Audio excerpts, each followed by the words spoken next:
Hola Jacqueline, buenas tardes. Pensé que no ibas a entrar, aquí estaba ya conectado, pero bueno, pues supongo que tal vez hubo un problemita, te voy a mandar siempre todos los, todos los días este link para que no tengamos problema, ¿vale? Es el mismo link, pero pues creo que no funcionó, no sé no sé por qué, pero bueno, hoy vamos a iniciar con la materia de sistemas de identificación, con conceptos generales, así que pues espero que estés bien. Voy a pasarte como te comento, ya te voy a pasar siempre, más que nada, los links, todos los miércoles y viernes para que tengas oportunidad, ¿sale? Entonces, ay, perdón. Bueno, pues vamos a iniciar. Voy a compartir pantalla. Voy a comenzar un poquito voy a grabar directamente. Así que déjame ver si está grabando. Sí, ya está grabando. Entonces, bueno, hoy vamos a iniciar con esto de genética forense. Vamos a adentrarnos directamente en esta materia. Hoy vemos sistema de identificación. El día, ¿cómo se llama? El día miércoles nos vemos igual para ver hechos de tránsito y así seguimos. Entonces, pues el día de hoy vamos a ver genética forense. Pues bueno, para entrar, pues esta materia es muy importante porque, como bien dice la presente diapositiva, la genética forense es una ciencia que tiene la importancia de estudiar la identificación, las bases para ese análisis. Y todas esas bases parten directamente de lo que hablaremos de la genética y del ADN, ¿sale? El hecho de que nosotros en genética y como criminalistas analicemos e identifiquemos el estudio del ADN es para que podamos identificar si se pudiera encontrar esa identidad de una persona. El curso pasado de sistemas de identificación, cuando comenzamos identificación, vimos tres conceptos importantes, que era la identificación, la identidad y el individuo. Estos tres elementos, identidad, identificación e individualización, que también se conoce como individuo, forman parte de los tres elementos más importantes para distinguir a una persona. En otras palabras, lo que hablaremos directamente en este curso de genética forense va a ser cómo es que por medio de las cuestiones ya de los conceptos de identidad, identificación identificación, identidad y esos tres elementos nos ayudan para poder identificar a la persona. Para eso tendremos que analizar y identificar diferentes cuestiones de enfoque genético, ¿sale? Entonces, ¿dónde son las características de las combinaciones genéticas que existen directamente aquí? Pues resulta que todas las cuestiones donde se van o donde se aborda el estudio de la genética, pero viene directamente de dos monocigotos, que es nada más y nada menos el óvulo y el espermatozoide.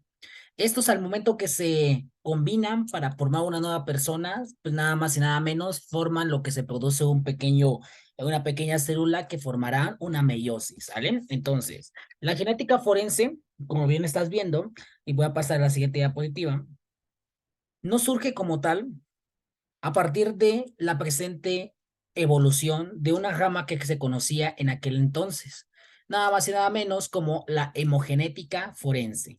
Esta hemogenética forense nació a principios del siglo XX. Su padre fue Karl Landstein y esta personita describió lo que tendremos que se conoce el sistema ABO. ¿Qué quiere decir este sistema ABO? El sistema ABO es un sistema que nos ayuda a identificar y que nos ayuda a determinar los diferentes tipos de sanguíneos que existen. En este caso, estos tipos sanguíneos, el tipo A, el tipo B y el tipo O, estos dos elementos forman parte del estudio de la identificación de una persona. En otras palabras, la genética forense nos va a ayudar a identificar a la persona por medio de las muestras, por medio de las trazas genéticas, pero no solamente del ADN, sino que en algunos casos nos va a ayudar a identificar a la persona por medio de la presente mancha de sangre. Y más que nada, el presente Karl Landsling, que describe o que por primera vez fundamenta el sistema ABO, es el sistema que nos ayuda a determinar qué tipo de sangre tenemos. Este sistema es un sistema que vamos a estar utilizando, vamos a tener una práctica este semestre, este cuatrim, para poder identificar cómo es que los diferentes tipos de manchas de sangre que existen. Más adelante te voy a decir nada más qué debes de traer o qué debes de conseguir. Solamente va a ser una lanceta y hisopos o cotonetes, es más que suficiente, porque yo en tu momento te voy a, conforme vayas teniendo casos con mis demás colegas, pues yo te voy a decir cuándo vamos a tener la práctica aquí en Naucalpan, para que tengas esa oportunidad de, pues más que nada de tomar en práctica o poner en práctica esta prueba. Así que vamos a hacer prueba del sistema ABO para poder determinar diferentes elementos. Pero bueno, más adelante vamos a ver eso, porque al final de cuentas la genética forense va a partir de identificar a esa persona, buscar cómo es que se heredan las cuestiones de situaciones de identificación genética. Y para poder identificar esto, pues nosotros tenemos que estudiar lo que vimos ya en la materia de química, que es cuando comenzamos a ver lo que era la serología forense. En cuestiones de serología forense estudiamos que existían diferentes tipos de compuestos que nos ayudaban a identificar a la persona. Algunos compuestos que habíamos visto en ese momento, habíamos visto la hemoglobina, habíamos visto la composición de la fosfatasa ácida y demás. Todos estos elementos como la hemoglobina, la fosfatasa ácida, y los diferentes tipos de fluidos biológicos que se estudiaron en ese momento nos iban a servir para dos cosas importantes, para poder buscar la identificación de la persona. Pero aquí en genética forense, ¿cuál va a ser el principal elemento que nosotros vamos a estudiar? Va a ser nada más y nada menos que el presente enfoque de el sistema ABO, el factor RH y nada más y nada menos el MN. Estos tres elementos, el sistema ABO, RH y MN, va a ser tu primer tarea que te voy a subir en un momentito más al término de la clase en Classroom, de que deberás investigar en qué consiste el sistema ABO, el sistema RH y el sistema MN para la identificación genética de una persona. ¿Sale? Entonces, más adelante al término de la clase te la voy a subir para que puedas checar eso por el estilo. Y bueno, al final de cuentas, la presente genética, pues nos sirve pues para poder identificar a la persona. Pero la respuesta sería, ¿cómo es que nos sirve? Ah, pues resulta que nosotros para estudiar genética tenemos que entender que existen marcadores. Estos marcadores nos ayudan a identificar y para identificar cómo va a ser la persona y poder identificar si es o no es esa persona. En ese estudio nosotros tenemos que analizar, permíteme tantito, tenemos que analizar mira, ¿quién sabe? Nosotros tenemos que analizar pues esos elementos. Son las trazas genéticas que nosotros vamos a estudiar. Entonces, precursor de la genética forense fue Karl Landsteiner, y él nos ayudó a describir el sistema ABO, sistema que actualmente utilizamos para poder identificar cuestiones de nada más y nada menos el factor, identificar si la sangre del individuo es el tipo A, tipo B o tipo O positivo. En otras palabras, es el presente factor, ¿sale? Por medio del elemento RH, podemos identificar a la persona para buscar dichos trazadores o marcadores genéticos. Estos trazadores y marcadores genéticos son los que nos van a ayudar para identificar a la persona. Ahora bien, estamos haciendo una introducción general de lo que es la genética forense. Resulta que, pues en aquellos entonces, pues este pequeñito amiguito que Carl Leanzen describe por primera vez, el sistema ABO, sistema que nos ayudaría a identificar a la persona en identificaciones por medio de marcadores, pero resulta que todavía no como tal no surgía la genética, sino que a partir de este Jeffries se halla el estudio de quién, de la mioglobina. Esta mioglobina, como tú estás leyendo aquí, aparece para poder identificar los genes. Los genes dentro de, más que nada dentro del estudio de la genética forense, nos van a servir como métodos indirectos para poder identificar a una persona y para poder buscar esa huella genética. En otras palabras, nosotros como criminalistas, cuando estamos haciendo un procesamiento del lugar de los hechos y queremos descubrir o visualizar o inclusive saber quién fue la persona violentada o quién violentó a la familia, a la persona, nosotros tendremos que buscar dentro de nuestros estudios genéticos, buscar qué es la mioglobina. Esa mioglobina es la que nos va a ayudar para poder encontrar el gen de una persona. Y este gen es lo que nosotros tenemos que cuidar y es por eso siempre cuando se va a procesar manchas de sangre o algún fluido como es la fosfatasa ácida, la saliva, que son tres elementos donde se encuentra el ADN de una persona, es importante que nosotros tengamos cuidado al procesarlo porque al final de cuentas esto va a ser una huella genética, lo cual nos va a ayudar a determinar cómo era la persona. En otras palabras, nos va a ayudar a determinar cuáles eran los vínculos biológicos entre hermanos, hermanas, padres, tío, tía, abuelo y abuela y demás cosas para poder determinar probabilidades de ese parentesco. Entonces, si no fuera por Jeffrey Reitz, no hubiéramos encontrado que en cada uno de los genes existían proteínas en las cuales, pues más que nada, trataba de identificar a la persona para poder identificar esa huella genética. Entonces, Jeffrey, a diferencia de aquí quien tendremos que era, voy a ponerlo acá atrás, que era Carl Landstein se encargó de identificar o de describir por primera vez el sistema ABO, mientras que lo que fue Jeffrey se encargó de determinar la existencia de la mioglobina que nos ayudaba a identificar o que nos va a ayudar a identificar lo que es un gen. Y ese gen nos va a dar esa huella genética para poder identificar vínculos biológicos que más adelante vamos a estar viendo. Entonces, no sé si más o menos tienes hasta aquí alguna duda, Jacqueline, o lo que estamos hablando directamente en cuestiones de genética. No, ninguna. Vale, entonces, aquí estamos viendo ya conceptos generales. Vamos a ver, ahora bien, más que nada, dónde nació y es por el cual nosotros estudiamos la genética forense. Aquí dice la diapositiva que a mediados del siglo pasado es cuando más que nada esta hemogenética, porque obviamente genética forense en su momento estaba unida como con la hematología forense, posteriormente se dividió.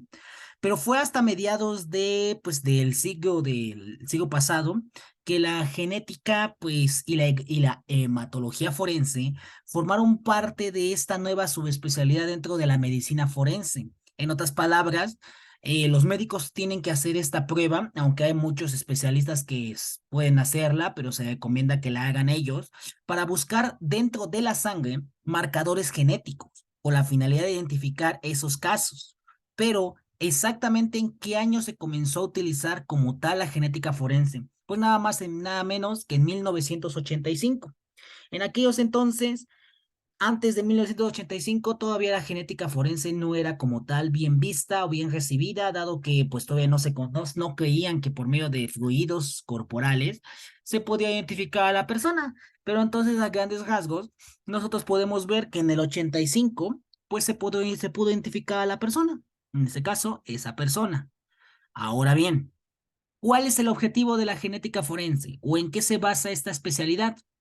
Primeramente, cuando nosotros se llega a pedir o nos llegaran a pedir esta pequeña especialidad, nos va a servir para poder identificar la paternidad. En este caso, en cuestiones de que un padre o un supuesto padre está reclamando la custodia de un hijo o de una hija, en esas situaciones vamos a tener que utilizar la investigación para la paternidad, para poder identificar por medio de trazas genéticas el porcentaje de parecido del padre con el hijo, con la hija, o la madre con el hijo y con la hija.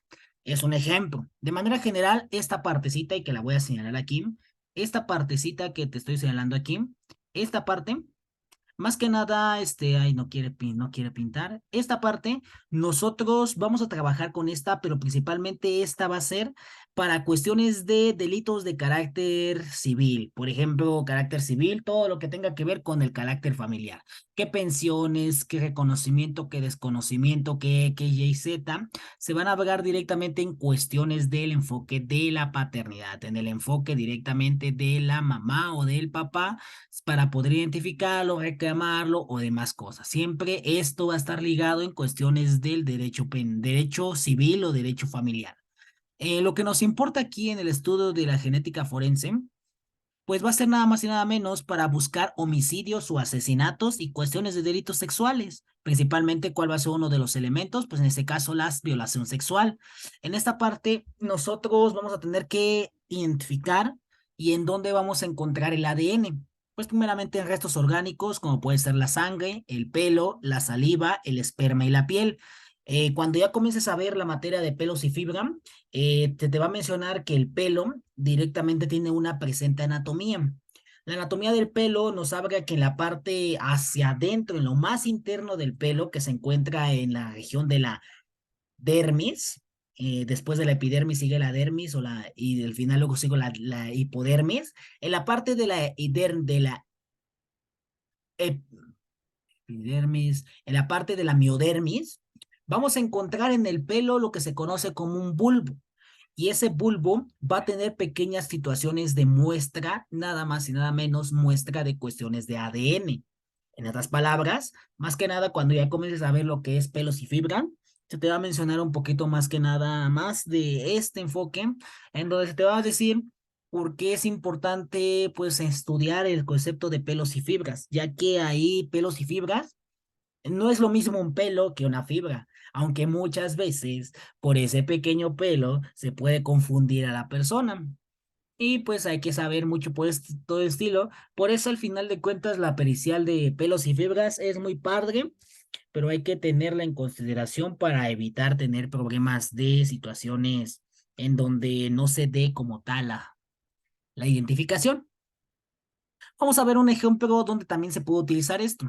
Por ejemplo, si nosotros supongamos que llegamos al lugar de los hechos y nada más nos encontráramos restos óseos, el antropólogo forense tendrá más que nada la necesidad y la obligación de rehidratar la médula espinal, la médula ósea, perdón, para poder identificar, por medio de esa médula ósea, poder identificar a una persona o a un familiar.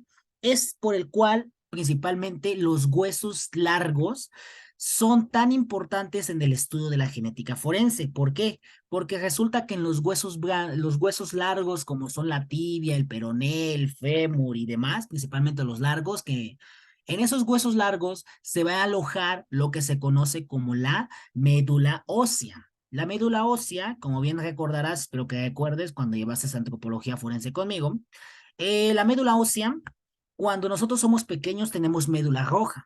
Conforme vamos creciendo, comenzamos a adquirir lo que se conoce como la médula amarilla. La médula amarilla es de la cual el antropólogo forense va a tratar de rehidratar la médula amarilla para poder tratar de buscar e identificar a la persona por medio de un hueso. Es por eso que cuando hablamos de fosas clandestinas en cuestiones de antropología forense, pues más que nada los antropólogos tienen la tarea o la necesidad de dos cosas importantes. La cosa número uno, la necesidad de saber, de tomar una muestra de ADN a un familiar para que al momento que ya tenga el hueso y poder identificar a la persona, se pueda hacer esos estudios genéticos para saber quién es. Obviamente, aquí ya tenemos que abordar ya no solamente empírico, sino que ya un poquito más científico para poder identificar. Un ejemplo donde se utilizó principalmente la genética forense, pues aquí hablamos directamente con el zar Nicolás II de Rusia y su familia. Más que nada, es un ejemplo para poder identificarlo por medio de los restos óseos y por medio de la rehidratación de la médula, médula ósea o médula roja o amarilla en su defecto, tendremos nosotros que poder identificar quién era esa persona. Obviamente, podemos utilizar métodos antropométricos para, en este caso, mediciones de huesos, mediciones o demás, pero es un poquito más tardado y pues en este caso el enfoque del método de la genética forense es más rápido, aunque eso sí, muy costoso y tarda, a pesar de que es muy rápido, más que un presente modelo osteométrico, que en este caso es la medición de los huesos y demás. La genética tarda aproximadamente de 3 a 5 meses, porque obviamente no es hacer a lo loco al instante vamos a hacer esto, no, se necesita más que nada saber cómo se van a identificar las trazas, la interpretación de las trazas, de los marcadores genéticos y demás, que nos van a ayudar a identificar a la persona. Pero principalmente estos elementos de trazas y demás corresponden directamente al presente estudio de saber quién es esa persona. Entonces, estamos viendo hasta el momento lo que es la definición de genética, ya vimos las características que tiene esta genética y ahora estamos viendo que una de las aplicaciones que tiene es directamente en el medio civil o también directamente en el medio penal con la finalidad de identificar lo que nosotros conocemos como nada más y nada menos como la identidad de esa persona. Entonces, por medio de dónde vamos a encontrar más que nada, restos óseos, vuelvo a decir, pasa la sangre, el pelo, la saliva, el esperma, la piel, en este caso las células epiteliares de la piel, y en algunos restos óseos, principalmente en restos óseos, vamos a encontrarlo directamente en huesos duros. ¿Cuáles son los huesos duros o los huesos largos? Pues principalmente van a ser lo que se conoce como, va a ser nada más y nada menos como el fémur, el radio, el cúbito, el peroné. Van a ser huesos largos y en esos huesos se deberá identificar qué tipo de persona o qué es lo que tiene la persona para su presente estudio. No sé si más o menos te quedó claro con esto, te doy un momentito para copiar, me dices y ahorita seguimos, ¿vale?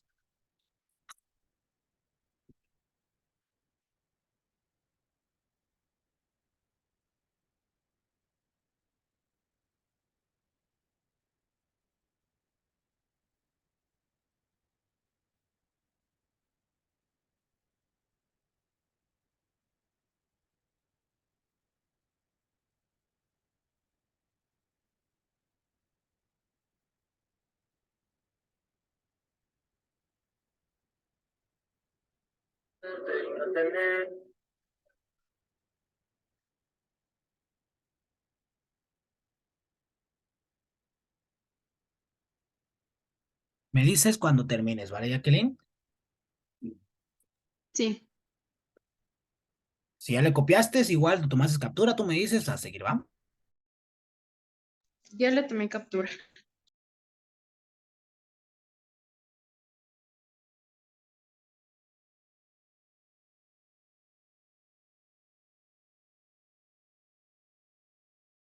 Perfecto, entonces vamos a seguir. Acuérdate, está grabando. Vamos a seguir entonces, vamos a seguir entonces. A ver. ¿Qué pasó aquí? Murió por la patria. Murió por la patria. A ver, déjame tantito, deja ver qué sucedió aquí. Mm, A ver, permíteme tantito.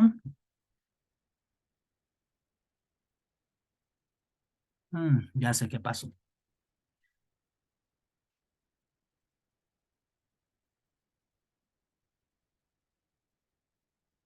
Vamos a seguir, seguir, seguir, seguir.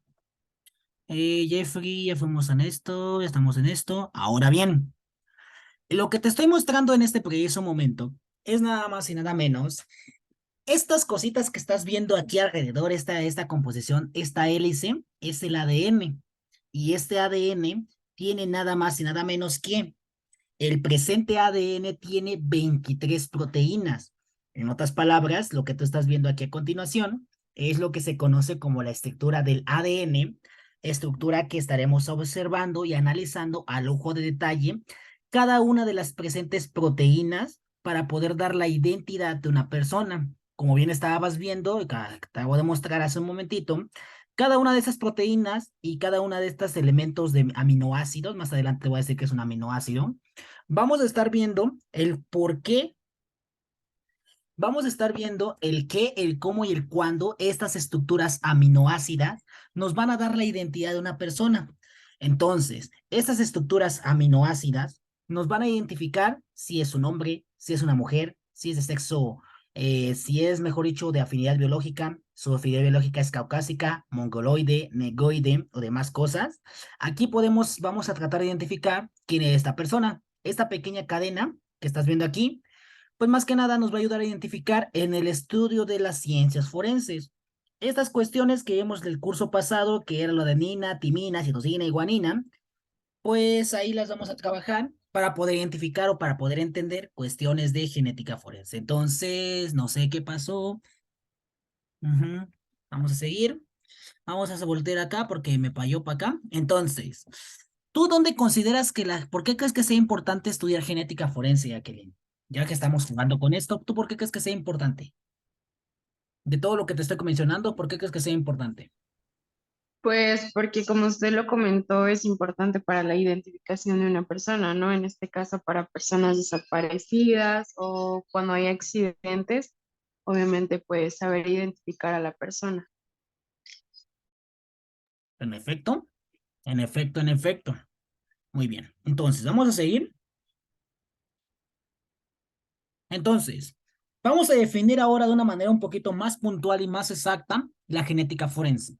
La genética forense, como bien aquí estás viendo, la genética forense es una especialidad de la genética que incluye un conjunto de conocimientos necesarios para resolver ciertos problemas jurídicos. Acabamos de ver en este preciso momento, hace un momento, comenzamos a ver algunos enfoques donde comenzamos a ver que la genética forense tiene relación en qué, en cuestiones de carácter civil.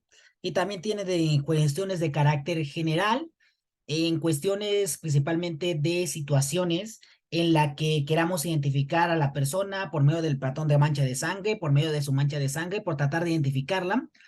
Entonces, la genética forense nos va a ayudar a identificar todas esas cuestiones de la paternidad, todas esas cuestiones, siempre y cuando haya un presente vestigio, en este caso, un vestigio biológico. Vuelvo a decir, algunos elementos que vamos a utilizar o que vamos a sustentar para este estudio va a ser nada más y nada menos la sangre, el esperma, los pelos y nada más los pelos, ¿vale? Cuestiones que vamos a abordar en sistemas de identificación. Acuérdate que en esta materia vamos a jugar solamente con pura genética y nada más y nada menos con no solamente genética, sino con arqueología forense. Pero bueno, más adelante vamos a seguir viendo eso. Ahorita estamos dando la introducción. Ahora bien, ya pudimos esto. Ahora bien, ¿cuáles son algunas de las presentes pruebas que nosotros como que debemos conocer para el estudio de la genética forense? Tenemos las siguientes pruebas que se conoce como la prueba de Schoeterlin-Bonding e hibridación. Esta prueba nosotros no la vamos a aplicar. Esta prueba, pues lamentablemente, solamente te la voy a mostrar aquí, pero es muy preciosa aplicar en el laboratorio. Lamentablemente no tenemos ese laboratorio, pero pues te voy a explicar a grandes rasgos en qué consiste esa prueba. Nosotros vamos a tomar una muestra de fosfatasa ácida con la finalidad de identificar si se determina o no se puede determinar quién fue la identidad de esa persona. Por medio de diferentes catalizadores, vamos a poder identificar quién fue mi presente víctima, en este caso el Schoeter-Brunding. Más que nada es una prueba que es muy padre hacerla, pero requiere tener un poquito de cuidado, porque si tú no tienes ese cuidadito, pues más que nada para hacer esa pequeña prueba, nosotros vamos a tener en este caso un problemita y podemos destruir la evidencia. En este caso, cuando tú viste criminalística, cuando a ti se te mencionó lo que era la criminalística, mejor dicho, no sé si se te mencionó, pero ahora te lo digo. Nosotros en criminalística vamos a tener indicios reproducibles e indicios irreproducibles. En otras palabras, los indicios irreproducibles van a ser todos aquellos indicios en los cuales nosotros no vamos a poder reproducir ese indicio. Y que si dañamos el indicio con algún pequeño químico y no lo hacemos bien, ya estuvo que dañamos toda la prueba pericial y, por ejemplo, si la mayor prueba era o importaba directamente el estudio de esa pequeña genética, pues resulta que nosotros habremos dañado toda la sustancia y ya no podremos hacer la prueba. Porque si de aquí te estás dando cuenta, y te lo voy a señalar en este momento. En este momento yo estoy señalando aquí todas estas cuestiones, estamos saliendo la adenina, la timina, la citosina y la guanina. Pero todos estos enlaces son enlaces covalentes. ¿Por qué son enlaces covalentes? Cada uno de estos enlaces que te estoy mostrando se conocen como enlaces covalentes porque resulta que cada uno de estos, si nosotros los dañamos, si nosotros lo alteramos con alguna sustancia o algo por el estilo, resulta que estos se pueden fragmentar. Todas estas son proteínas. ¿Proteínas de qué tipo? Proteínas nucleótidas. Estas proteínas nucleótidas, al momento que nosotros dañamos o que no utilizamos bien esto, pues aquí tenemos este esqueleto que se conoce como el esqueleto, que se conoce nada más y nada menos, como estás viendo aquí, el esqueleto de exocianobobasa fosfato. Si, por ejemplo, nosotros le ponemos un catalizador y este catalizador no funciona, o hacemos lo que queremos y no tenemos las condiciones para trabajar con el compuesto genético, pues resulta que el fosfato, unido con el calor y unido con otros elementos, puede producir una bomba o puede producir que se destruya esas pequeñas moléculas. Por eso es importante saber trabajar en qué situaciones y qué químico vamos a poner. ¿Vale? Entonces, es por tal motivo que tenemos que abordar o que tenemos que identificar el estudio de la presente genética para poder identificar el qué de las cosas, ¿sale? Porque todas estas cositas se van a dividir en ciclos. Si recordarás un poquito cuando vimos química y toxicología y demás cosas, puedes haber dado cuenta o puedes haber recordarás que se abordó directamente, más que nada se abordó las características que esta genética tiene para la identificación de una persona. Pudimos ver algunas pruebas, por ejemplo, la prueba de Duquesnoy, la prueba de Marquis, prueba de Early, sus aplicaciones y demás. Pero resulta que en esas cuestiones, ahí solamente estábamos hablando de catalizadores y compuestos químicos. Aquí estas cuestiones, cuando estás viendo pentágonos, estos pentágonos se conocen nada más y nada menos como muestras cíclicas. Estas muestras cíclicas, al momento que se unen con un fosfato, produce una proteína. Si esta proteína se daña, en otras palabras, tendremos un problema. Por eso, al final de cuentas, la proteína que se encuentre en el estudio de las cuestiones genéticas es importante recordar, el ADN es una prueba casi irreproducible. Si nosotros la dañamos, ya estuvo que, si era la más importante en la investigación pericial, en otras palabras, no vamos a poder utilizarla por esa pequeña estructura fenoica y esa estructura que tenemos ahí. Entonces, no sé si más o menos está quedando claro, Jacqueline, que el ADN es una prueba irreproducible, una prueba difícil sobre todo de sintetizar. Por ejemplo, si la queremos sintetizar de la sangre y pasarla directamente, en este caso, la queremos pasar a una prueba de un matraz o de una pequeña pipeta o de un pequeño tubo de ensayo, hay que tener cuidado, porque la mayor pequeña situación, si no hacemos algo bien, podemos destruir esa prueba. Entonces, genética forense es una de las identificaciones, una de las presentes pruebas importantes que si nosotros no las sabemos recolectar, que si nosotros no las sabemos sintetizar, tenemos un problema. Por eso siempre se recomienda que cuando se vayan a tomar estas muestras genéticas, principalmente vaya al químico, pero si no está el químico, es importante que el criminalista sepa más que nada tomar estas muestras, porque si no sabe tomar estas muestras, ¿qué va a pasar? Si, por ejemplo, el criminalista no sabe tomar bien estas muestras, resulta que un pequeño error, una pequeña situación negativa, principalmente en el Estado de México, si no se hace bien esto, resulta que cuando se lleva al laboratorio ya no va a ser bien. Por eso siempre es recomendable que se busque primero los materiales con lo que se va a recolectar, segundo los elementos con lo que se va a aplicar y finalmente qué situaciones se van a realizar para poder sustentar esas pequeñas muestras que estamos teniendo ahí. Entonces, importante, esta solamente te estoy mencionando, nosotros sintetizamos para poder identificar, pero tenemos que tener cuidado porque nos pueden dañar la muestra. El índice de PCR es más que nada ese índice que nosotros vamos a identificar paternidad y secuencia mitocondrial.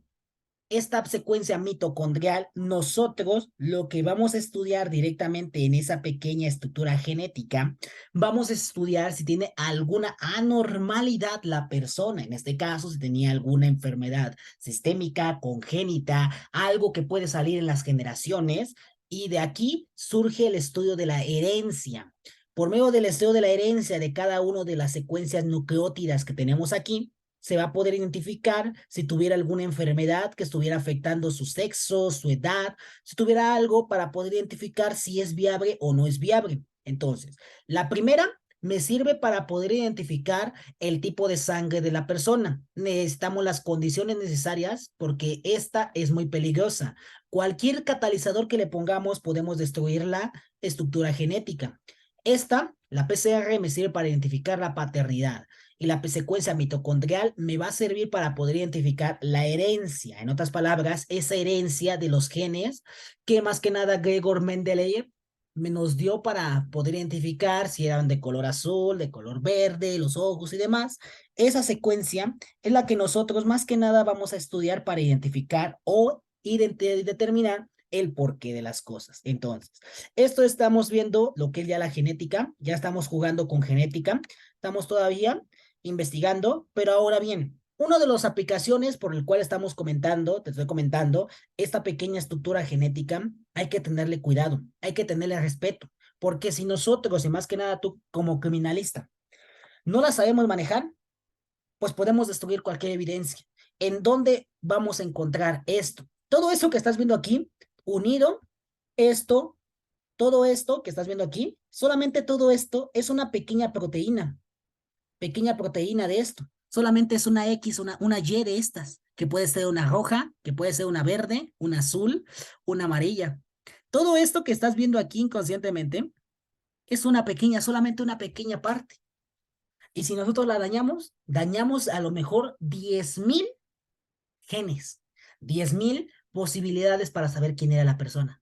Entonces, hay que tener cuidado, hay que tenerle respeto cuando más que nada, cuando se levanta una muestra hemática, una muestra de semen, una muestra de saliva, porque el mayor error que puedas hacer, si la expones al sol, si la expones o no la pones no más, automáticamente la dañas. Y por eso que en fiscalía, cuando se toman esas muestras, el criminalista la toma.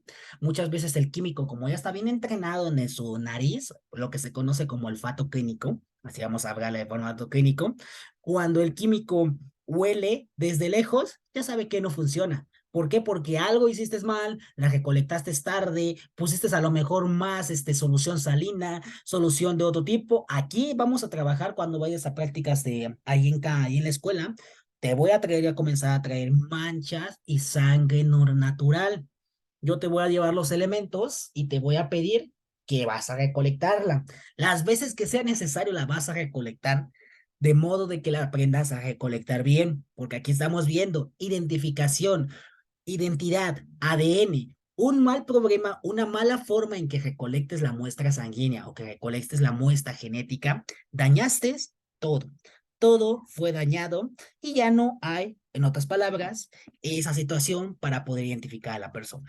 Porque al final de cuentas, todo esto es lo que se conoce en la siguiente diapositiva. Este concepto de polimorfismo. Todas estas estructuras que estás viendo aquí, que son pentágonos, hexágonos y que van linealmente unidas, todos esos son polimorfismos y todo esto representa solamente un pequeño bracito.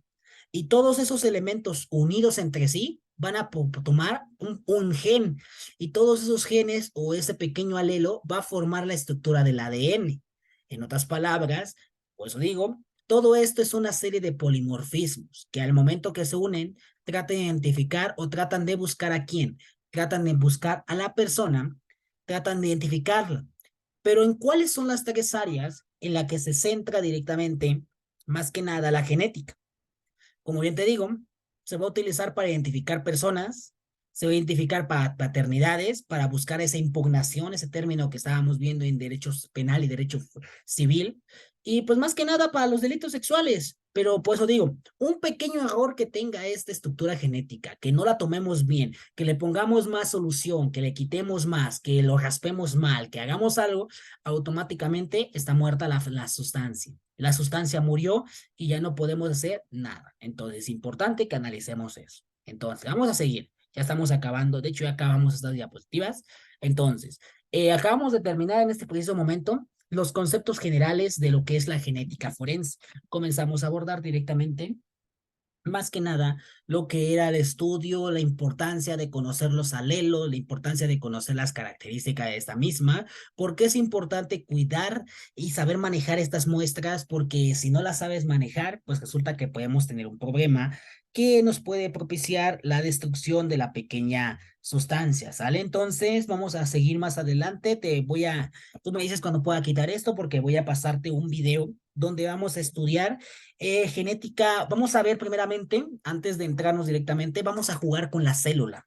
Es importante que recuerdes o que estudies o que estudiemos un poquito lo que es la célula, cómo se divide la célula y demás, solamente en unidad uno de manera general básico, porque resulta que hay que entender cómo se trabaja o cómo se sustenta la presente célula. Entonces voy a quitar esto, tú me dices cuando ya para quitarlo porque te voy a pasar ahorita un video de las células, ya lo tengo preparado por ahí, porque necesito que trabajemos o que trabajes más que nada en el estudio de la célula. Tú me dices cuando ya, ¿sale? Entonces te doy un momentito.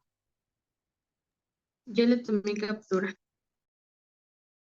Perfecto, entonces voy a ponerte un video en este momento sobre lo que es la célula, ¿vale? Entonces, ¿entretenida la materia o dolor de cabeza, Jacqueline? Pues algo, algo complicada. ¿Por qué? Digo, si es que se puede saber por qué complicado. Pues es que como que esos nombres se me dificultan mucho aprendérmelo. ¿Pero de los precursores o los de la estructura genética? Lo de la estructura genética. Sin miedo, todo va a salir bien. Vamos a ir poquito a poquito y para que más o menos vayas viendo, ¿sale? No te voy a pedir que me digas el nombre del fosfatazo de no que esos, ¿no?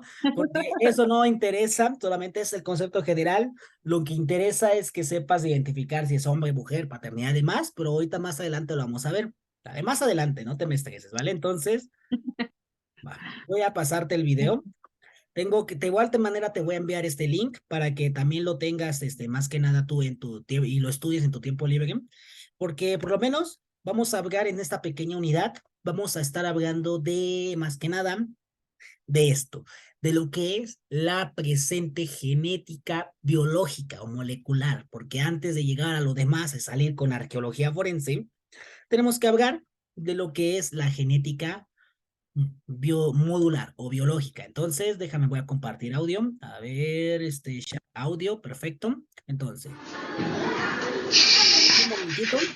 Voy a dejarte este video y después de que termine voy a mostrarte otro y luego lo vamos a debatir. Así que presta con atención porque vamos a hacer una actividad con esto que vas a subir al término, vas a subir para tu tarea o no, ¿sale? Entonces voy a dejar de hablar y voy a comenzar. Así que te doy un momentito. Listo. Así que uno, dos.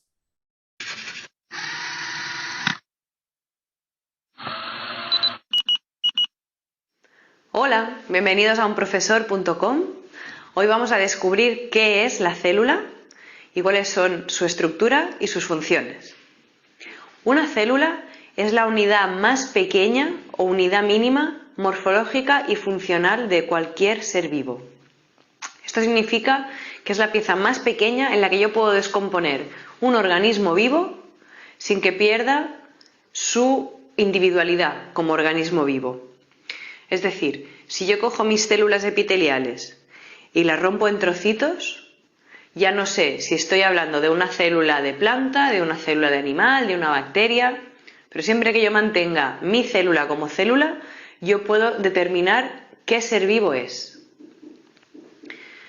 Una célula siempre se origina a partir de otra célula precedente, no aparece así, de la nada. Sí, esto fue una teoría que en su momento se desbancó, porque pensaban que los organismos vivos aparecíamos por generación espontánea, y no es así. Siempre venimos de una célula precedente. Por otro lado, una célula es un sistema abierto, lo que significa que intercambia tanto materia como energía con el medio ambiente. Esto es lo que permite que yo pueda captar alimento y oxígeno desde fuera y también que excrete aquellos productos que ya no los quiero y no me hacen falta, como puede ser sudor, como pueden ser las toxinas en forma de pipis, cacas.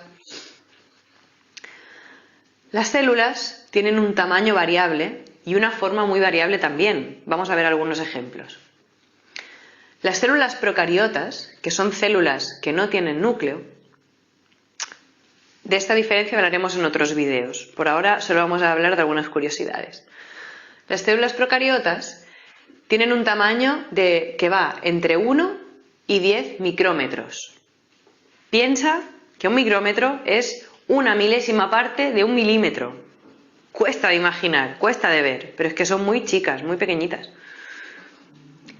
Las procariotas pueden ser bacterias, por ejemplo, de esas que limpiamos los sábados por la mañana cuando estamos haciendo limpieza, o bacterias de las que viven dentro mío y que me ayudan a hacer la digestión. Ahora, células eucariotas, que son las que forman mis ojos, mis manos, las plantas, los hongos. Esas son del orden de 10 veces mayor. Van de 10 a 100 micrómetros. Lo que pasa es que hablar del tamaño de las células es un poco... hay que hacer una simplificación un poco exagerada porque vamos a ver que hay una variabilidad entre células brutal. Por ejemplo, los espermatozoides. Los espermatozoides son de 53 micrómetros. Esa sí es pregunta de examen. ¿Cuánto mide un espermatozoide? 53 micrómetros. ¿Sale? Entonces, pregunta de examen. Siguiente. Más o menos. mis óvulos son de 150. O sea, es 3 veces más grande un óvulo que un espermatozoide, por lo menos. También eso se pregunta de examen, ¿cuánto mide un óvulo? 150 micrómetros, ¿vale? Entonces pregunta de examen, un espermatozoide mide 53 micrómetros y un óvulo mide 150 micrómetros. Por tal motivo, ¿cuál de estas dos, y aquí hace una pausa, cuál de estas dos es más peligrosa y cuál se puede dañar más? La respuesta es muy sencilla. La pequeña se puede dañar más rápido, aunque toma en consideración lo siguiente, las fosfatasa ácida hay mucho para tomar. Entonces, a diferencia de que hay mucha para tomar fosfatasa ácida, solamente hay un óvulo. Entonces, en otras palabras, dentro de las sustancias genéticas para la identificación de una persona, el óvulo es más peligroso. Y cuando se hablan de fluidos de este tipo de cuestiones de carácter de delitos sexuales, los óvulos son más peligrosos de manipular. El estudio de delitos sexuales son más peligrosos y por eso cuando se estudia este tipo de conceptos es importante, nada más y nada menos, que se haga al instante, siempre y cuando. ¿Por qué? Porque si no se hace ese raspado, pues tenemos un problema. Entonces es importante que al final de cuentas este es más dañino, hay muchas formas de recuperar pero este no tanto. Entonces, importante que se tenga en consideración, y va a pedir esta pregunta de examen, ¿cuál es el monocigoto? Porque estos dos son monocigotos, el esperma y el óvulo. ¿Cuál es el monocigoto más peligroso y difícil de recuperar? La respuesta es el óvulo. ¿Por qué? Porque solamente se produce uno, a diferencia del esperma o de la fosfatasa ácida que se produce infinidad.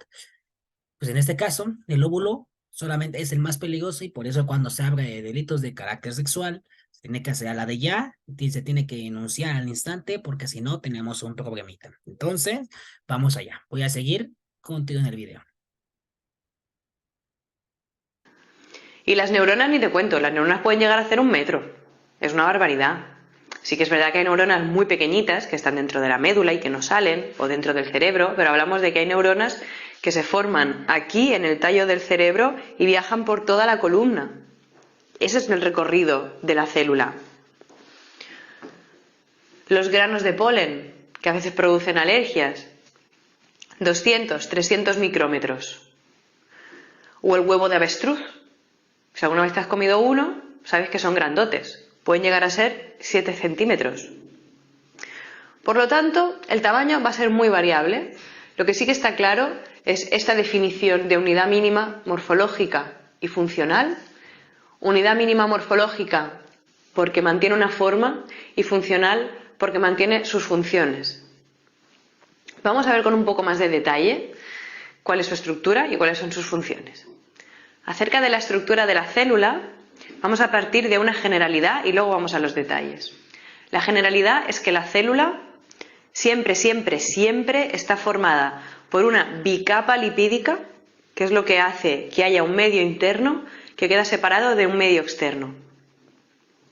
También hace que haya unas concentraciones de iones dentro distintas a las que hay fuera.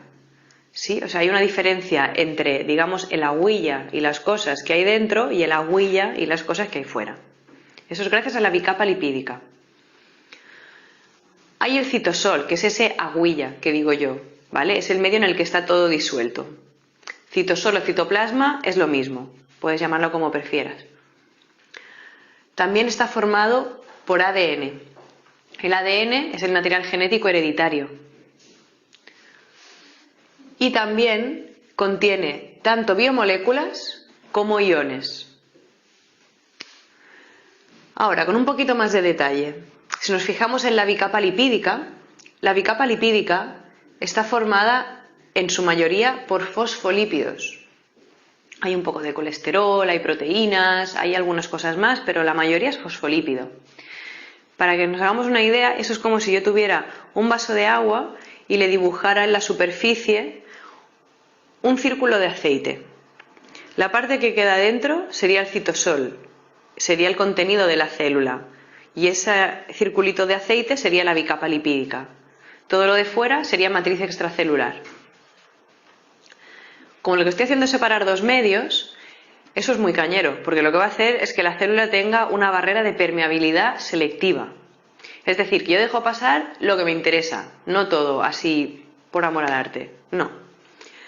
De hecho, esa permeabilidad selectiva permite que la célula controle su homeostasis. ¿Qué quiere decir esto? Quiere decir que la célula necesita una concentración determinada de iones sodio, por ejemplo, en su interior. Quiere decir que necesita una cantidad de agua para no contraerse y arrugarse, porque tiene que tener un volumen y una turgencia determinada. ¿Sí? De hecho, puedes ver esto muy claramente cuando ves a un bebé. Un bebé tiene sus células con más agua de lo que acostumbra tener un anciano. Por eso el anciano está arrugado, porque ha perdido volumen. ¿Vale? Todo este control es el control de la homeostasis, y esto se hace gracias a que hay una bicapa lipídica. No es gracias al citosol ni al ADN, es por la bicapa. Por lo tanto, todo esto también tiene que ver con mantener la estructura, mantener la integridad de la célula. Ahora, ¿qué hay en el citosol? En el citosol hay agua, por supuesto, porque todo lo que sucede en la célula sucede en medio acuoso, pero también hay orgánulos. Los orgánulos puedes recordarlos como si fueran órganos pequeñitos. Son los órganos pequeñitos de la célula. Y como los órganos hacen con nosotros, los orgánulos le permiten a la célula hacer sus funciones. Por ejemplo, hay orgánulos que sintetizan proteínas. Hay orgánulos que se encargan de eliminar toxinas. Si quieres saber más sobre los tipos de orgánulos que hay, puedes encontrar en esta misma página web, en el apartado de la célula, con el nombre de orgánulos celulares. Estos orgánulos, como he dicho, son especialistas en hacer las funciones de la célula. También, por lo tanto, tiene que ver con el metabolismo. El metabolismo de la célula son todos aquellos procesos de transformación por los cuales la célula capta lo que necesita del medio externo, lo transforma y excreta lo que ya no necesita.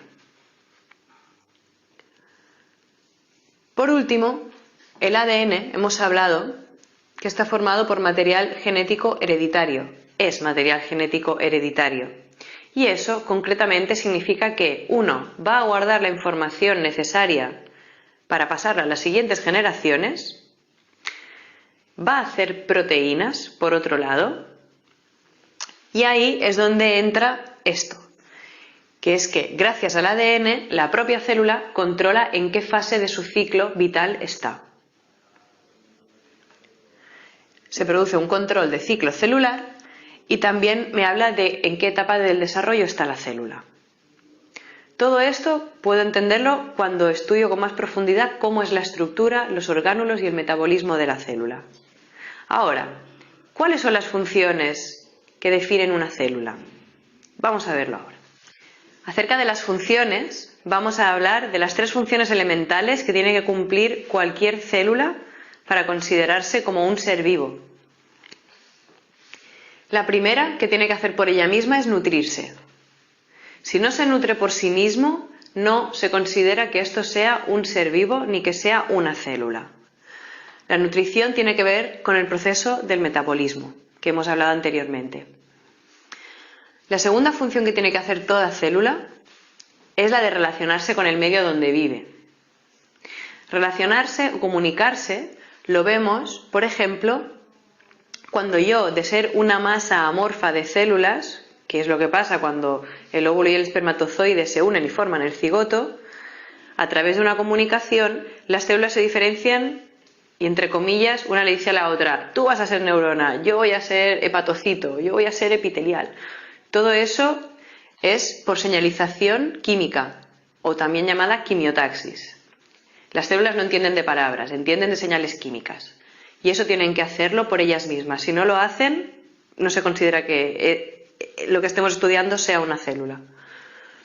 Los neurotransmisores, los anticuerpos, las hormonas, son algunos de esos mediadores que yo puedo identificar más claramente en mi organismo. Por ejemplo, yo me comunico con el medio donde vivo cuando paso de la infancia a la adolescencia. Cambia mi medio interno a través de hormonas y eso produce un cambio en mi ciclo vital.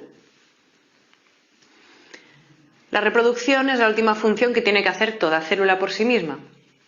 La reproducción tiene que ver con el crecimiento de tejidos, también la regeneración, si se ha roto un tejido, y con una multiplicación. La diferenciación celular que he puesto aquí, como he dicho antes, es una suma de estas dos. El hecho de que muchas células crezcan y se reproduzcan, pero también de que unas hagan una función y otras hagan otras. Por lo tanto, estas tres funciones tienen que darse todas juntas. Si alguna no se da, no puedo considerar que eso sea una célula ni un ser vivo. Hasta aquí el vídeo de hoy. Si tienes dudas, puedes dejar tu comentario en la página web o encontrar ejercicios para resolver. Ok, Jacqueline, a ver, vamos a explicar todo esto porque supongo que te quedaste con dolor de cabeza. A ver, vamos a iniciar primeramente con número 1. En el video se te mostraba directamente lo que era una célula.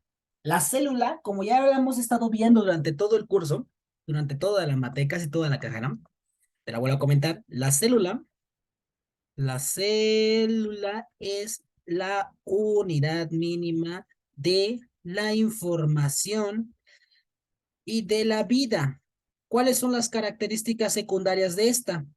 Las características secundarias de la célula parten de lo siguiente. Número 1, que de las características de esta pequeña célula, nosotros vamos a tener principalmente lo que conocemos como homeostasis. La presente homeostasis es aquella que se encarga de la regulación de la temperatura del cuerpo, ¿sale? Pero para poder entender esto, dentro de la pequeña célula, dentro de la célula, tenemos que entender que la célula tiene diferentes propiedades y características generales de anatomía. ¿Cuáles son las características generales que se mencionaba?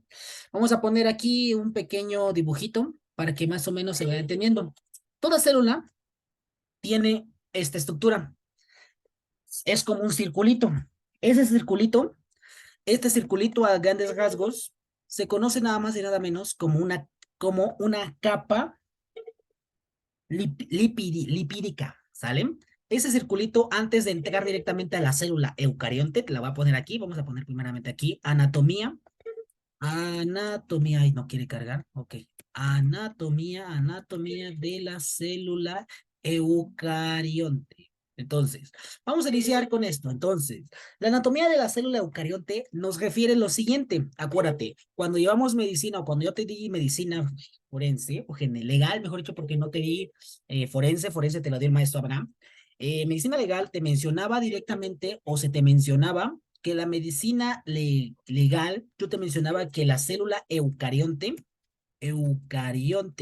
iba a ser la célula que todos los seres animales, como nosotros, como las plantas y cualquier cosa que tuviera vida, que fuera principalmente los animales y nosotros y las plantas, iban a tener la célula eucarionte. Ahora bien, para poder entender dónde se encuentra la presente estructura genética, el ADN y demás, tenemos que entender que todas las células tienen una capa. Esa capa se conoce como la bicapa lipídica. Esa bicapa, la bicapa lipídica, en otras palabras, va a ser aquella que va a recubrir la presente célula para poder resguardar a la misma de diferentes patógenos. ¿Cuáles son los patógenos? Patógenos que se encuentran en la presente estructura genética. Pues algunos patógenos, pues tenemos nada más y nada menos lo que se conoce como el patógeno del COVID, el patógeno de los coronavirus, el patógeno de la hepatitis y demás. Esta bicapa se va a encargar de proteger la estructura del ADN. Sin embargo, van a haber algunos casos en donde muchas veces el patógeno va a producir o va a entrar directamente a la bicapa. Es ahí donde ya tendríamos que hablar del ciclo de la enfermedad y demás cosas, de modo de que se pudiera entender el estudio y la situación del porqué de las estructuras. Entonces, esa bicapa es la parte general, lo que se mencionaba en el libro, mejor dicho, dentro. Ahora bien, las células, antes de llegar a toda la estructura genética y molecular, que ahorita para recordarte un poquito sobre Esto que ya vimos en medicina legal, pero lo voy a volver a recordar. Cuando se abre la célula, directamente hay un líquido. Ese líquido tiene dos nombres. Ese líquido se conoce como líquido intracelular, o también conocido como otro nombre, como citosol. El citosol es voy a ponerlo aquí, es un líquido que se encarga de proporcionar todos aquellos nutrientes relacionados con el estudio de la composición molecular genética. En otras palabras, en este líquido, que cuando nosotros se nos enseña en secundaria, en primaria y en preparatoria, que la célula tiene un líquido que se encuentra alrededor dentro de la célula, ese líquido va a tener proteínas, va a tener genes, pero esas genes van a ser más que nada alimento. ¿Para quién? Para lo que vamos a hablar más adelante, que es directamente el ADN. Ahora bien, voy a dibujar ahorita en este momento una pequeña célula. ¿Cómo se encuentra la célula? La estructura celular se va a encontrar de la siguiente forma. Una célula va a estar así, ya aquí vamos a tener lo que se conoce, lo voy a poner aquí en ese momento, que se conoce como el presente núcleo. El núcleo de la célula, en el núcleo, se va a encontrar la estructura del ADN. El ADN va a ser la estructura fundamental de la vida. Dentro de esta célula, vamos a tener algo que van a ser como cartones doblados. Estos cartones doblados van a ser lo que se conoce, y voy a cambiarlo de color para que más o menos se vaya entendiendo. Estos cartones doblados se van a conocer nada más y nada menos como el presente aparato de Golgi. El aparato de Golgi, si recordamos un poquito preparatoria y secundaria, el aparato de Golgi es aquel que se encargaba de sintetizar y desdoblar proteínas. Más adelante vamos a ver qué son las proteínas, para que más o menos se vaya entendiendo cómo se van a hacer las estructuras genéticas y las trazas genéticas que vamos a trabajar. Pero al final de cuentas, esas pequeñas proteínas que estamos hablando, que estamos analizando dentro de estos elementos, pues nosotros necesitamos comprender que dentro de esas pequeñas estructuras genéticas y o moleculares, el aparato de Golgi se va a encargar de sintetizar. En este caso es como la fábrica que se encarga de darle la comida y el mantenimiento a la célula. Pero al igual que el aparato de Golgi, nosotros vamos a tener algo que se conoce como la presente mitocondria. Aquí la voy a dibujar. La mitocondria, la voy a poner con esto, va a ser la encargada, y la voy a poner, la mitocondria. La mitocondria va a ser la encargada, voy a mover un poquito acá, la bicapa líquida. La mitocondria va a ser la encargada de la respiración. En otras palabras, si por ejemplo tú haces ejercicio, para que las células mantengan ese control de la respiración y de la vida de una célula, pues van a producir ATP, adenosín trifosfato, que al momento que tú haces ejercicio, si no estás acostumbrado a algo por el estilo o acostumbrada, pues luego te duele esa parte. ¿Por qué? Por la liberación de ácido trifosfato, de que se conoce como el ciclo de Krebs y todas esas cosas. Y pues es más que nada por el producto de la respiración de la célula. Principalmente esta respiración está constante, pero cuando se hace alguna actividad física que no se está acostumbrado, el presente respiración del proceso de efecto mitocondrial es más. Pero bueno, a grandes rasgos ese es. Luego tenemos algo que se conoce como retículo endoplasmático liso. El retículo endoplasmático liso se va a encontrar del lado izquierdo directamente de la célula. En este caso, el retículo endoplasmático liso, que lo estoy poniendo, retículo endoplasmático. El presente retículo endoplasmático lo que nos va a decir es, en otras palabras, oye, yo estoy comiendo muchas grasas, dame relax, tranquilízate, carnal, y todo por el estilo.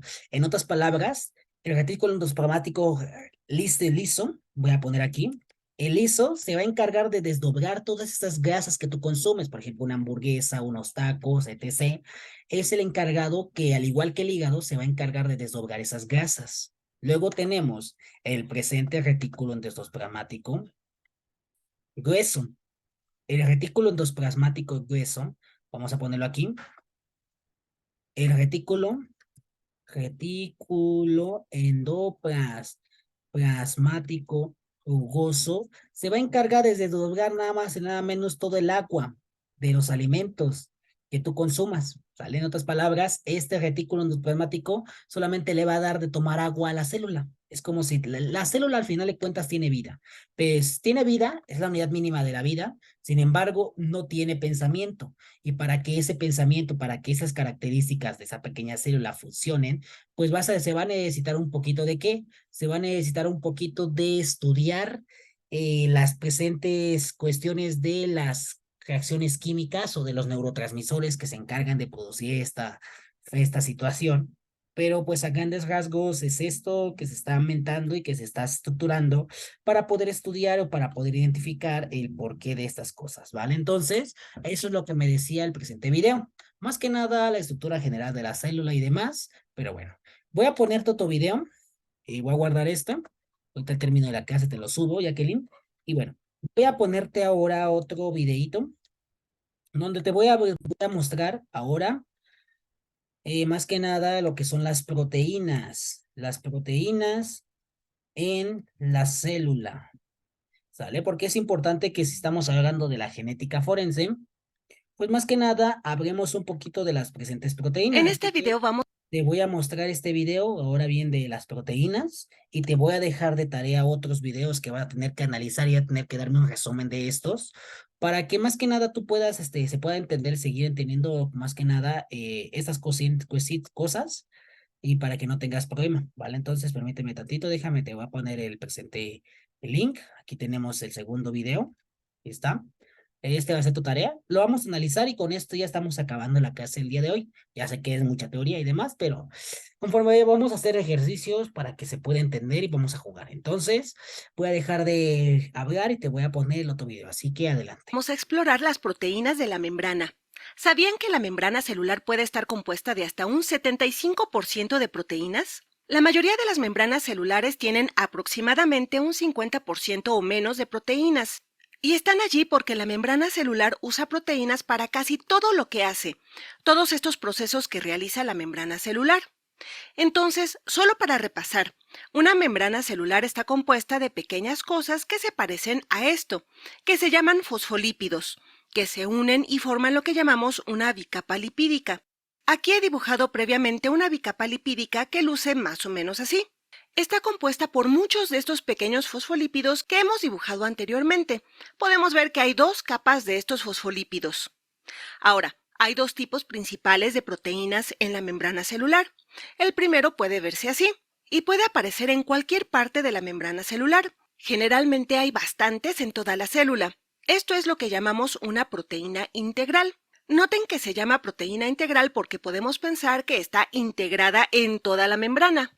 Otro tipo de proteína que podríamos encontrar puede estar en la parte superior de la membrana. Ocasionalmente puede estar parcialmente dentro de la membrana o también puede descansar sobre las proteínas integrales. A estas proteínas las llamamos proteínas periféricas. Y la razón por la que las llamamos proteínas periféricas es porque están en la periferia o en el exterior de la membrana celular. La diferencia entre las proteínas periféricas y las integrales es que las proteínas integrales están realmente atrapadas dentro de la membrana celular. Como pueden ver en esta imagen, la proteína integral está materialmente dentro de la membrana y, por lo tanto, será muy difícil de eliminar. Las proteínas periféricas se unen y se eliminan de la membrana celular o de otras proteínas. Por lo general están allí para procesos celulares diversos. Por ejemplo, una hormona podría ser una proteína periférica y podría unirse a la célula, hacer que la célula haga algo y luego irse. Las proteínas periféricas también pueden existir dentro de la célula en la membrana celular. Hay otro tipo de proteína que es extremadamente raro y puede aparecer dentro de la membrana celular de esta manera. Llamamos a esta una proteína unida a lípidos. ¿Por qué una proteína unida a lípidos es tan difícil de encontrar, tan rara? Bueno, la razón es porque las proteínas están ahí para interactuar con el ambiente exterior. Y las proteínas unidas a lípidos están atrapadas en el interior de la membrana celular, por lo que no pueden interactuar con el exterior ni el interior de la célula, así que no cumplen una gran función en términos de ayudar a la membrana celular a desempeñar sus funciones. Vamos a hablar un poco acerca de dos tipos de proteínas integrales que son extremadamente importantes, porque estas dos proteínas se encuentran en toda la célula y la ayudan a mantener la homeostasis o el equilibrio. El primer tipo puede verse así. De nuevo, esta es una proteína integral. ¿Para qué creen que podría usarse esta proteína? Estas no son dos proteínas, en realidad es una proteína con un agujero que la atraviesa. Bueno, esta proteína en realidad se usa para permitir que las cosas pasen a través de la célula. Llamamos a esto una proteína de canal, y como su nombre lo indica, hay un canal o agujero dentro de la proteína que permite que pasen las cosas a través de ella. Entonces, por ejemplo, si hay algún tipo de ión, digamos que es un ión de sodio, que está afuera de la célula, y la célula en este punto realmente necesita estos iones de sodio para realizar un proceso importante, lo que hacen las proteínas de canal es que permiten que estos iones extracelulares entren en la célula. Normalmente estos iones de sodio no podrían pasar a través de la membrana celular por sí solos. Estas proteínas de canal permiten que nuestros cuerpos absorban diferentes materiales del ambiente exterior hacia nuestras células. Y también pueden hacer lo contrario. Digamos que esta célula tiene demasiado sodio y necesita deshacerse de él. Las proteínas de canal permiten que salgan. Las proteínas de canal por lo general no requieren energía, así que no se necesita energía. A veces llamamos ATP a la energía. Y otra cosa que es especial acerca de las proteínas de canal es que notarán que van con el gradiente de concentración. Aquí afuera hay mucho y adentro hay muy poco. Entonces, el sodio pasará desde donde hay mucho hacia donde hay muy poco. Pasará a favor del gradiente de concentración. El segundo tipo de proteína integral muy importante se llama proteína transportadora y, como su nombre lo indica, transporta sustancias hacia adentro de la célula. Me lo imagino como un guante de béisbol, así. Entonces, si hay una molécula que está afuera de la célula y la célula realmente necesita esa molécula, lo que hará la proteína transportadora es proteger esta sustancia para que pueda ingresar a la célula de manera segura. También puede hacer lo opuesto, puede tomar algo dentro de la célula y bombearlo fuera de ella. Y este tipo de proteína es realmente importante porque, a diferencia de las proteínas de canal, las proteínas transportadoras pueden ir en contra del gradiente de concentración, y esto es realmente importante porque digamos que nuestra célula tiene muchos iones de cloruro, pero nuestro cuerpo necesita más para realizar determinado proceso. Lo que el cuerpo puede hacer es traer más iones de cloruro a la célula, a pesar de que la célula ya tiene muchos iones de cloruro. Entonces, las proteínas transportadoras a veces pueden usar energía o ATP. Finalmente, hay un tipo de proteína que puede existir en cualquiera de estos lugares que hemos dibujado aquí, y es lo que llamamos una glicoproteína. Una glicoproteína lucirá como una cadena de azúcares unidas a una proteína y puede estar en proteínas integrales, proteínas periféricas, proteínas de canal. Notarán que las glicoproteínas tienen el prefijo glico, que significa azúcar, y básicamente solo es azúcar más proteínas. Y el propósito de las glicoproteínas es que se usan en la señalización, lo que permite que una célula reconozca a otra célula. En resumen, en este dibujo que hemos hecho de una membrana celular hay varias proteínas diferentes. Tenemos dos clases principales de proteínas. Tenemos las proteínas periféricas que están en el exterior de la célula y son realmente fáciles de eliminar. Tenemos las proteínas integrales que están atrapadas dentro de la célula y son realmente difíciles de eliminar. Tenemos las proteínas unidas a lípidos. Tenemos proteínas de canal que permiten que las cosas se muevan a través de la célula por su gradiente de concentración y no requieren energía, no requieren ATP. Tenemos las proteínas transportadoras que son como un guante de béisbol. Pueden tomar una molécula particular y dejarla entrar a la célula o pueden hacerlo a la inversa. Y estas a veces pueden usar ATP, pero lo que tienen de especial es que pueden ir en contra del gradiente de concentración. Y finalmente tenemos glicoproteínas, que pueden ser cualquiera de las proteínas que hemos dibujado. Es un azúcar más una proteína y participa en la señalización para que las células puedan reconocerse entre sí. Ok, Jacqueline, a ver, antes de que te ponga otro video, ya no te voy a poner videos, pero a ver, pregunta. ¿Hasta aquí hay alguna duda de lo que estamos viendo, de lo que has entendido, para que qué es lo que estoy tratando? Espérame tantito, dije, ahora, ¿qué onda? Dolor de cabeza, ya no entendiste, te está doliendo la cabeza, dudas. algo revuelta. ¿Por qué? A ver, ¿por qué? A ver, dame tus dudas. A ver, Entonces, ya no entendí. venga. La capa lipídica está llena de fosfolípidos Exactamente. y ya de ahí, esa capa está llena de proteínas que ya se Ah, dividen en las proteínas que nos dijo, ¿no? Que es la integral, la periférica y todas esas. exactamente. Ah, ok, ya. Esa era mi duda.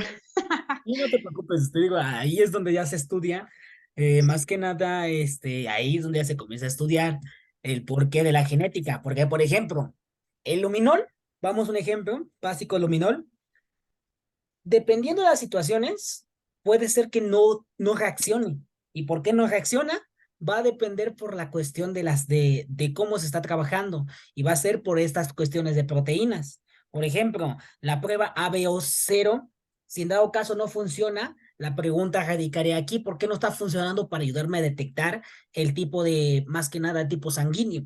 Para eso tendríamos que utilizar a lo mejor la prueba de Fletcher o la inmunoelisa, la prueba inmunoelisa para poder identificar qué tipo de prueba es. Obviamente, ahí es el por qué se estudia las proteínas, porque a lo mejor la proteína no tuvo reacción con el presente químico y por eso tenemos que cambiarlo. Eso al final de cuentas, eso es genética, ¿vale?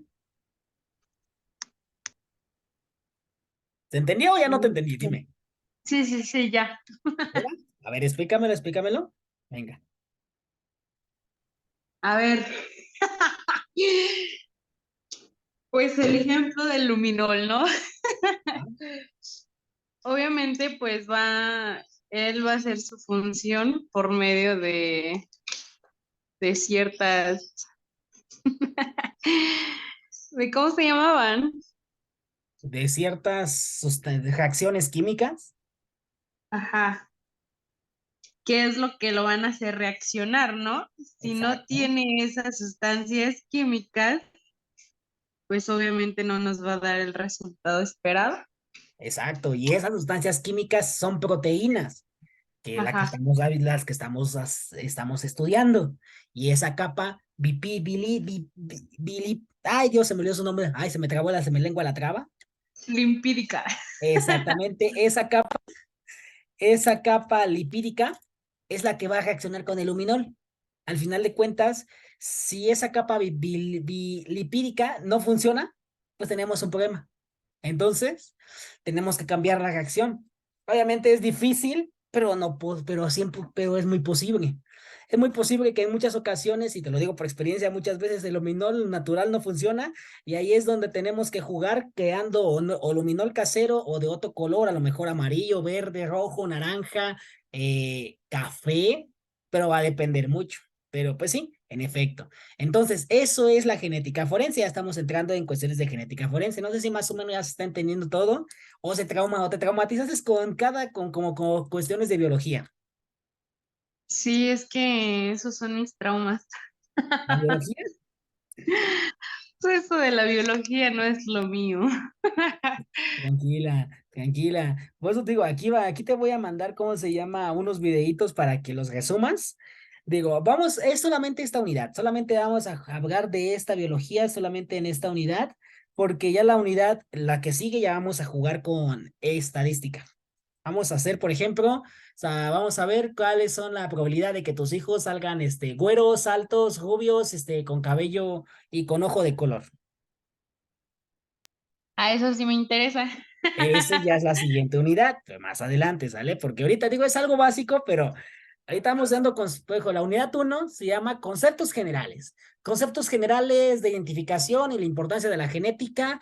Esa es unidad uno y el tema, de hecho, este es el tema 1.3, biología celular. Obviamente estamos dando un poquito, pero para que no me la pase pasando diapositivas y que a lo mejor te aburras, porque también a mí me aburría biología celular, pues te lo estoy pasando con videitos, ¿vale? Entonces, pues estos videitos te los voy a subir ahorita al término de la clase, ahí a tu presente Classroom para que los tengas y los estudies.